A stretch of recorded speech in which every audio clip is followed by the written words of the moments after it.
Coffee can investing, one of the best book है stock market के ऊपर। और आज हम इसी बुक के राइटर के बारे में सीखने वाले हैं कि किस तरीके से वो स्टॉक को पिक करते हैं। उसी के साथ साथ हम यहां पे कुछ एग्जांपल्स भी लेंगे just for education and information purpose, कि उनके सिलेक्शन क्राइटेरिया के बेसिस पे कौन कौन से स्टॉक्स जो आज के दिन फिल्टर में आ रहे हैं। ये कंप्लीटली एजुकेशनल वीडियो है, बहुत सारी चीजें आप नई सीखने वाले हो। हम बात करने वाले हैं सौरभ मुखर्जी सर के साथ, जो फाउंडर एंड सीईओ है मार्सलस इन्वेस्टमेंट्स के।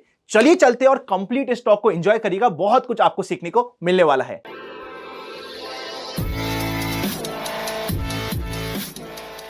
तो सौरभ सर, आप तो स्टार्टिंग इस बात से करो कि कोई एक ऐसा स्टॉक जिसने आपको मल्टीबैगर रिटर्न्स दिए हैं, आपका फेवरेट स्टॉक। तो देखिए, हमने मार्सलस शुरू किया 2018 की एंड की तरफ, और between leaving my previous job and starting मार्सलस हाथ में 2-3 महीने थे।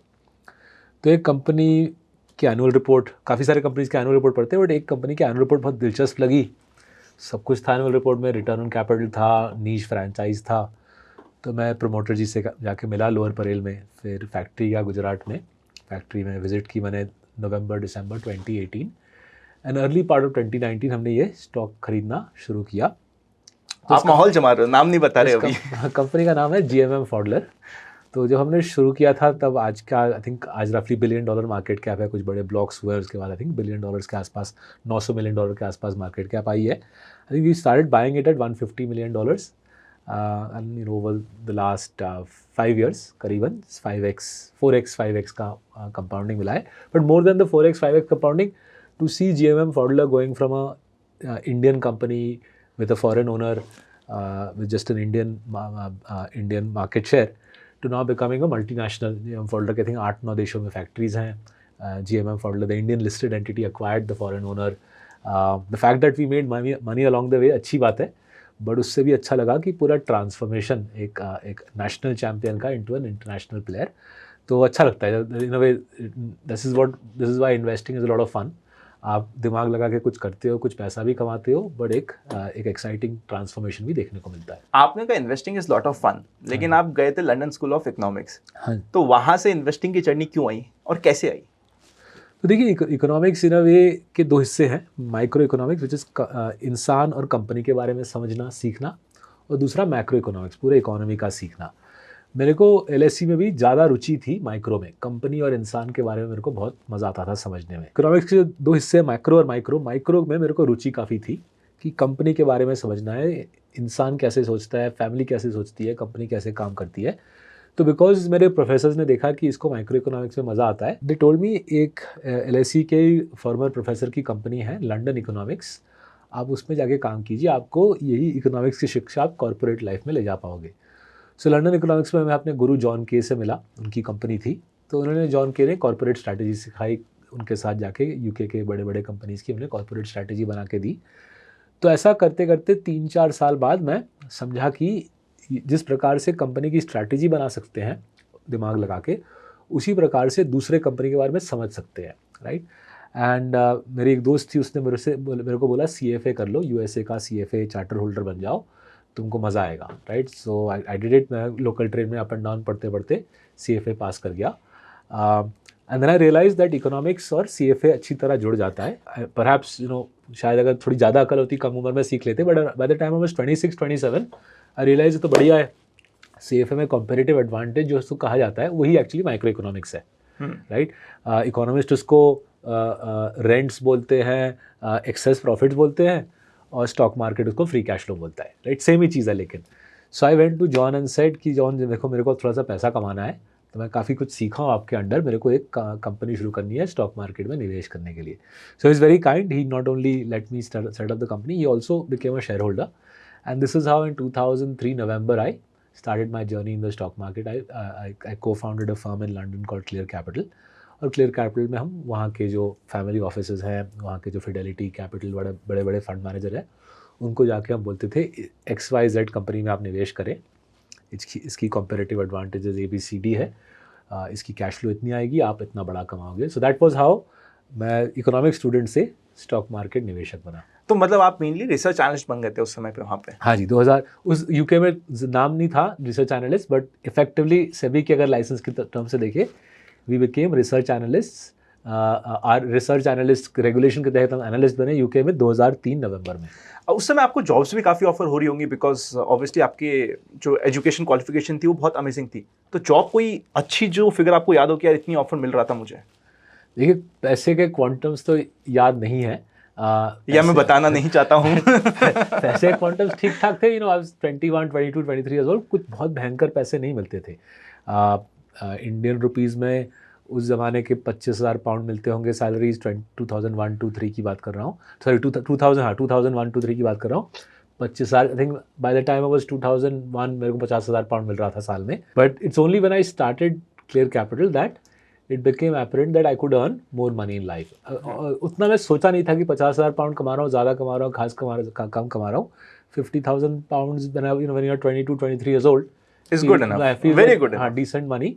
तो जब एक शुरू किया रिसर्च एनालिस्ट बन के, मैंने स्टार्टेड रियलाइजिंग कि बॉस ये छोटी सी कंपनी थी। मेरे को दिखा कि 100 मिलियन पाउंड्स की कंपनी मैंने खरीदवाया, अब ये 800 मिलियन पाउंड की कंपनी बन गई 4 साल में। अरे ये तो मोटा पैसा है। 100 million to 800 million, 700 million pound का ट्रांसफर। ये कौन सी कंपनी की बात कर रहे हो आप, अगर नाम भी बता सकते? So there was a company called Provident Financial. जैसे इंडिया में माइक्रो फाइनेंस होता है ना, कुछ उस प्रकार का। यूके के गरीब इलाके में वो छोटा लोन देती थी कि आपको मानिए दिवाली का तोहफा या क्रिसमस का तोहफा देना है अपने बच्चों के लिए, आपको चाहिए 100 पाउंड, बट आप इतने ही लो इनकम हो कि आपके पास 100 पाउंड नहीं है। Provident financial would lend you that 100 pounds obviously at a very high interest rate. And फिर आपकी जो अगली सैलरी कटेगी वो पैसे आपके सैलरी के सीधा अकाउंट से प्रोविडेंट फाइनेंस। तो डिफ़ॉल्ट लो था, ब्याज हाई था, उस सैलरी से अपने आप एडजस्ट हुआ था। तो इसलिए डिफ़ॉल्ट लो था, ब्याज हाई था, तो बेसिक मैच करके मैं देखा है तो बहुत बड़ा कमाएगा। So I went and told all the investors in London who were my clients कि आप ये खरीद लो। तो 100 मिलियन पाउंड से 700-800 मिलियन पाउंड वो कंपनी मैंने 4-5 साल में जर्नी देखी। दैट्स व्हेन आई रियलाइज़ कि इसमें 50,000 पाउंड 1 लाख पाउंड कोई बड़ी बात नहीं है, कुछ ज़िंदगी में और कुछ हासिल कर सकते हैं। एंड थ्रू आउट इकोनॉमिक्स का इस्तेमाल कर रहे हैं कि कोई कंपनी को देख के समझो कि इसके इर्द गिर्द क्या है जो दूसरे किसी के पास नहीं है, क्या कंपेरेटिव एडवांटेजेस हैं, क्या खास बात है जो दूसरे किसी के पास नहीं है। आपने कहा आपने इकोनॉमिक्स को यूज़ किया अपनी कंप्लीट जर्नी में, बट हम तो ये कहते हैं ना कि अगर कोई बहुत ज़्यादा इकोनॉमिक्स यूज़ करके कि भाई मार्केट की कंडीशंस बहुत ख़राब है, इकोनॉमी बहुत ख़राब है, उसके बेसिस में इन्वेस्टमेंट डिसीजन बनाता है तो उसके डिसीजन हमेशा रॉन्ग होंगे। हाँ जी। तो वो गैप कैसे फिल किया? तो वो मैक्रो इकोनॉमिक्स हो जाता है। तो ये बहुत अहम है actually. Macro economics is about दुनिया में क्या चल रहा है, जीडीपी, इंटरेस्ट रेट्स, इन्फ्लेशन, इससे आप कमा नहीं सकते। तो ये मैक्रो इकोनॉमिक्स चला जाता है मार्केट टाइमिंग के इलाके में, जो मेरे ख्याल से वेस्ट ऑफ टाइम है।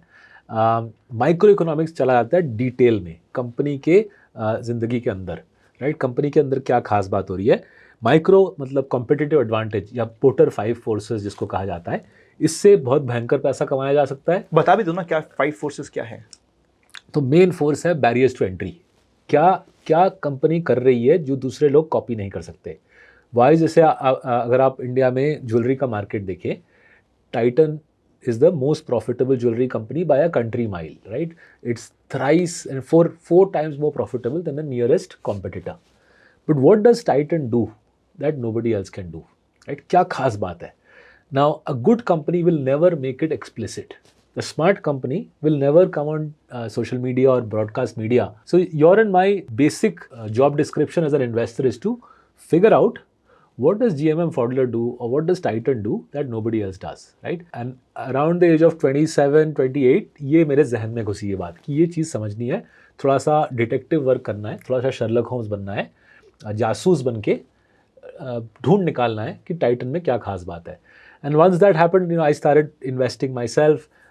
मेरे पैसा, मेरे माँ बाप का पैसा, फिर दोस्तों का पैसा, फिर रिश्तेदारों का पैसा, and gradually दूसरे लोगों का पैसा। and today almost everything I talk about including the stocks I mentioned, we are all 10,000 लोग हम एक साथ जुड़ के निवेश कर रहे हैं इन स्टॉक्स में। एंड हमारे मार्सलेस में जो 120 एम्प्लॉयज़ है, सबके कॉन्ट्रैक्ट में लिखा है their entire net worth, their wife's net worth will all have to be in these shares only। कोई बाहर के शेयर्स में निवेश करना वर्जित है। इंटरेस्टिंग।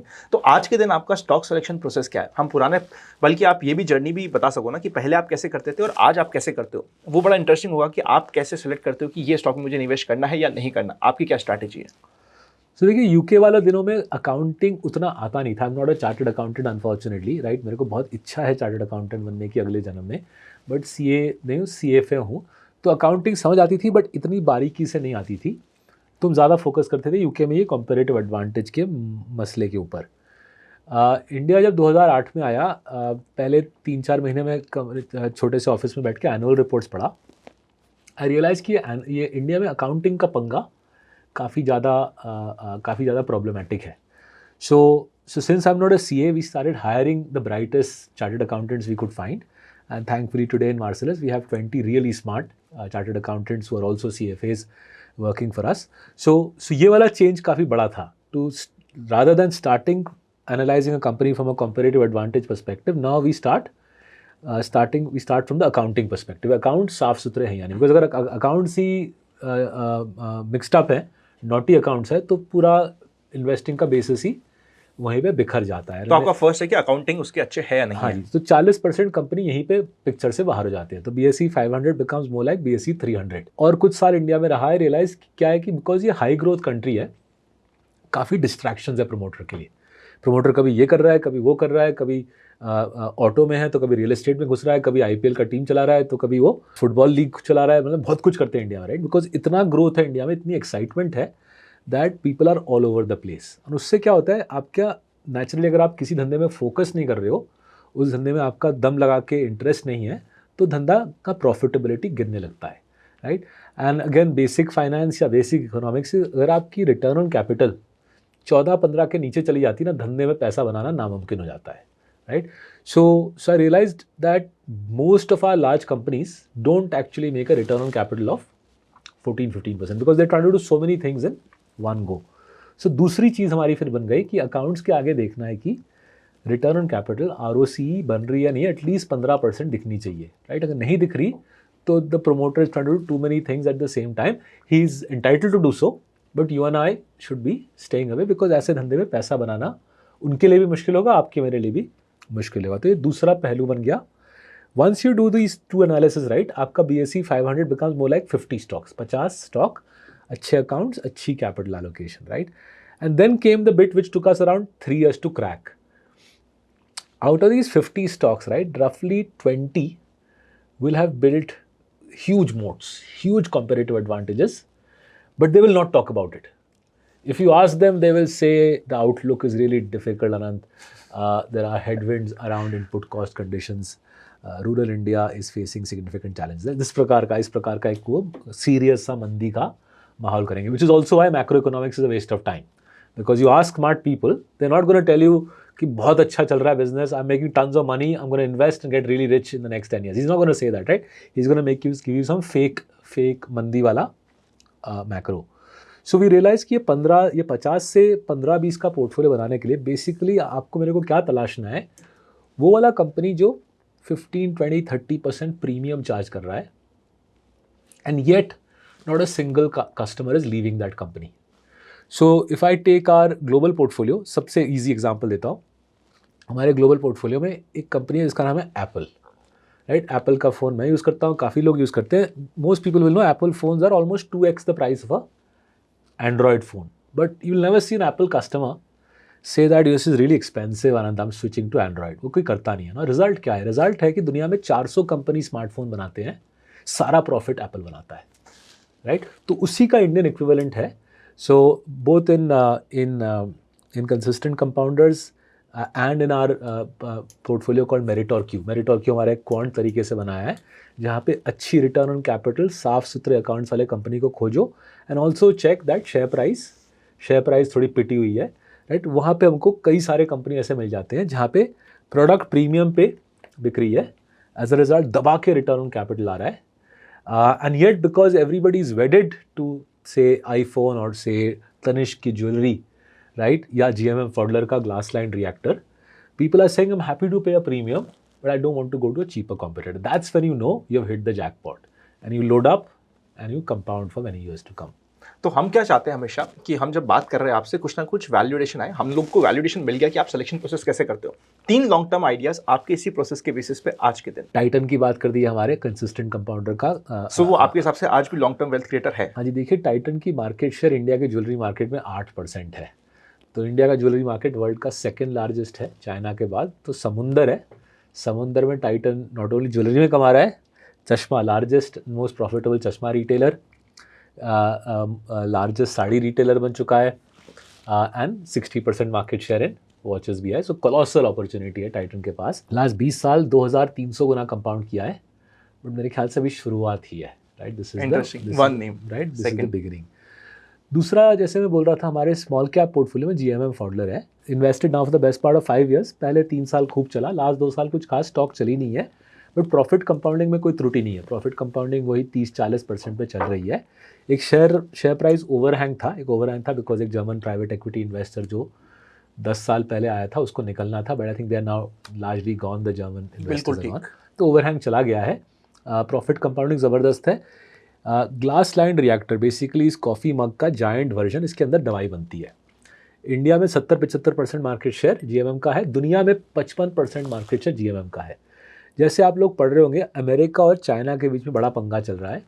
चाइना बनाता है दुनिया का करीबन 70-80% API, active pharmaceutical ingredient, China बनाता है। अमेरिका इस बात से काफ़ी चिंतित है। मेरे ख्याल से यूरोप, अमेरिका, इंडिया में एपीआई एंड फार्मा इंडस्ट्री में भयंकर कैपेक्स होगा तो आप ये रिएक्टर के बिना दवाई बना नहीं सकते। एक ही बंदा बैठा है जो आपको ये रिएक्टर बेच सकता है। तो जीएमएम फॉडलर का मार्केट मेरे ख्याल से एक्सपैंड होगा। To give credit to management, इन्होंने वैल्यू एडेड सर्विसेज भी डाल दी है। जैसे कि आप ये रिएक्टर खरीद रहे हो, आपको एक बेसिकली मिक्सर चाहिए जिसकी जो मिक्सर केमिकल्स को मिक्स करे। इन्होंने एक मिक्सिंग बिजनेस वाजिब दाम पे ले लिया है 2 साल पहले, मिक्सियन बोल के एक्चुअली बिजनेस मिक्स करना है। सिमिलरली आपने दवाई बना ली, अब उसको ड्राइंग करनी है। इन्होंने ड्राइंग बिजनेस भी कुछ आई थिंक $1-2 मिलियन दे के 10 साल पहले ले ली। So the ancillary services for pharma, जिस प्रकार से जीएमएम प्रोडक्ट प्रोवाइड कर सकता है दुनिया भर में, अब नॉट जस्ट इंडिया, मेरे ख्याल से मार्केट अपॉर्चुनिटी कोलोसल है। एंड इस कंपनी की मार्केट कैप अब $1 बिलियन भी नहीं है, आई थिंक $900 मिलियन है। कोलोसल अपॉर्चुनिटी है स्मॉल कैप्स में। तो ये हमारा स्मॉल कैप्स में आइडिया रहेगा। अगर हमारा मेरिटोर क्यू पोर्टफोलियो से मैं बात करूँ तो एक पैथलैब है जिससे आप लोग परिचित होंगे। ये हमारे काफ़ी सारे पोर्टफोलियो में, कंपनी का नाम है डॉक्टर लाल पैथलैब्स।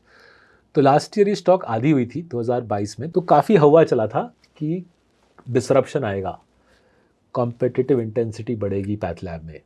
तो मैं इकोनॉमिक्स का छात्र हूँ, तो जब लोग ऐसी बातें करते हैं मैं नंबर देखता हूँ। तो अगर कंपनी में, अगर इंडस्ट्री में कॉम्पिटिटिव इंटेंसिटी बढ़ रही है तो आपका ऑपरेटिंग मार्जिन पिसना चाहिए।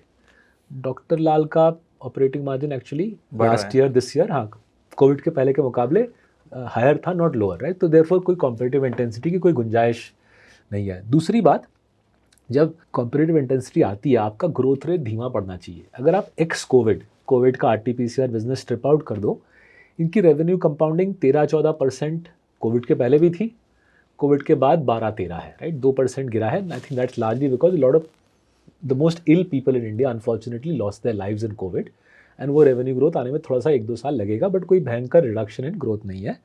एंड तीसरा चीज़, जब कॉम्पिटिटिव इंटेंसिटी आती है, जब डिसरप्शन आता है, तो कैश फ्लो पूरा सूखा पड़ जाता है। तो ये हमारे मेरिटोर क्यू में भी है और सीसीपी में भी है, हमारे कुछ काफ़ी सारे पोर्टफोलियोज हैं। इंडिया में निवेश काफ़ी सीधा है, अच्छा प्रमोटर ढूंढिए, साफ सुथरा इंसान। Secondly, ensure that the fellow is focused, he is focused on running one core business rather than इधर उधर एक्स्ट्रा करिकुलर एक्टिविटीज़ करता फिरे। एंड तीसरा, make sure in that specific area where he is focused, he is a Baahubali. He's able to dominate the segment, charge a premium, make a lot of money for you, and he keeps reinvesting that profit back in that business. यहाँ पे मेरे 2 छोटे से question है और simultaneous question है। पहला कि अभी मार्केट लाइफ टाइम हाई पे है, अभी भी ये आइडियाज़ इंटरेस्टिंग लगते हैं क्या? सेकंड, मेरा एक पहले पॉइंट वाले का क्वेश्चन है कि आपने कहा था एक बार काफ़ी पहले इंटरव्यूज में भी कह रखा है कि 70-80% कंपनीज जो इंडिया में होती है उनमें अकाउंटिंग की दिक्कत है। क्या उसको बात को अभी भी अग्री करते हो कि अभी भी दिक्कत है? ये लाइफ टाइम हाई का ये मेरे को कभी समझ नहीं आया है। जाहिर है जो अच्छी कंपनीज होती है, अच्छी कंपनीज मानिए 20% प्रॉफिट कंपाउंडिंग लाती है, तो अगर हम रूल ऑफ 72 का इस्तेमाल करें, हर 3.5 साल इनका प्रॉफिट डबल होता है, राइट? 72 डिवाइड बाई 20 रफली 3.5 साल पड़ता है। सो टाइटन हो, HDFC बैंक हो, एशियन पेंट्स हो, डॉक्टर लाल हो, हर 3.5 साल प्रॉफिट डबल होती है। तो जाहिर है अगर प्रॉफिट डबल पे डबल पे डबल चली रही है, तो अगर प्रॉफिट ऑल टाइम हाई पे है तो शेयर प्राइस भी ऑल टाइम हाई पे होनी चाहिए। सो ये ऑल टाइम हाई का मैं उतना सर नहीं फोड़ता, मार्केट किस लेवल पे उतना मैं देखता भी नहीं, क्योंकि मैं मार्केट तो खरीद नहीं रहा ना। मैं क्या खरीद रहा हूँ, मैं मार्केट में से पूरे इंडिया के 6000 लिस्टेड स्टॉक्स से मार्सेलस के क्लाइंट्स के लिए हम ले रहे हैं 37 स्टॉक्स। सो बाकी 963 स्टॉक्स में क्या हो रहा है, ऑनेस्टली ना तो मेरे को ज़्यादा खबर है और ना ही मेरे को ज़्यादा रुचि है, राइट। जस्ट लाइक सब्जी मंडी, जब हम सब्जी मंडी जाते हैं या बाजार जाते हैं, we don't buy the whole market, we buy whatever it is that we want to buy for making sabzi at home. कभी अगर थोड़ा सा ज़्यादा पैसा हो तो टमाटर लेते हैं, कम पैसा हो तो खीरा लेके घर आते हैं। वी डोंट गो एंड से पूरा मंडी का सारा आलू मेरे को दे दो, right. So I've never quite understood the fascination with the market. We should be fascinated about stocks. It's very interesting and it's enriching. And अच्छे कंपनी पैसा कमा रहे हैं, उसके उस मुताबिक जिस प्रकार से पैसा कमा रहे हैं, मोटा मोटी उस मुताबिक उनकी शेयर प्राइस चल रही है। अब आते हैं ये नॉटी अकाउंटिंग के मुद्दे पे। I think things have improved. So when I came to India 2008, 9, 10, 11, 12, 13, mad था पूरा situation. I can't tell you how crazy it was. You'd see a company, you just start reading the annual report. After 10 minutes, you'd realize the whole annual report is a pack of lies, right? And you would see major fund managers putting, billions of dollars. And you look at this, boss, ये तो पूरा गलत है, fraud है पूरा, right? And you would go and tell the promoter, you would say, नहीं boss, ऐसा ही होता है इंडिया में, right? So from that craziness, I would say we have reached a situation where 2 out of 5 companies numbers are dodgy. 2 out of 5 companies numbers are dodgy. I think the regulator has done a great job. SEBI has done a great job. I think the government has done a great job in putting the screws on the chartered accountancy profession. Chartered accountants का भी एक regulator बना दिया गया है, आपको पता होगा। तो 5 में से 2 मेरे ख्याल से नॉटीनेस कर रहे हैं। एक हाल ही बहुत अहम सुप्रीम कोर्ट की रूलिंग आई, बहुत अहम ruling I. Supreme Court said just because an auditor has resigned from the audit doesn't mean he's exonerated from the blame. तो मतलब वो तो मेरे को लगा, सुप्रीम कोर्ट का ये जजमेंट मेरे ख्याल से काफ़ी लैंडमार्क जजमेंट है कि जस्ट बिकॉज आप रिजाइन कर गए इसका मतलब ये नहीं कि ऑडिट के पंगे आपके नाम नहीं आएंगे।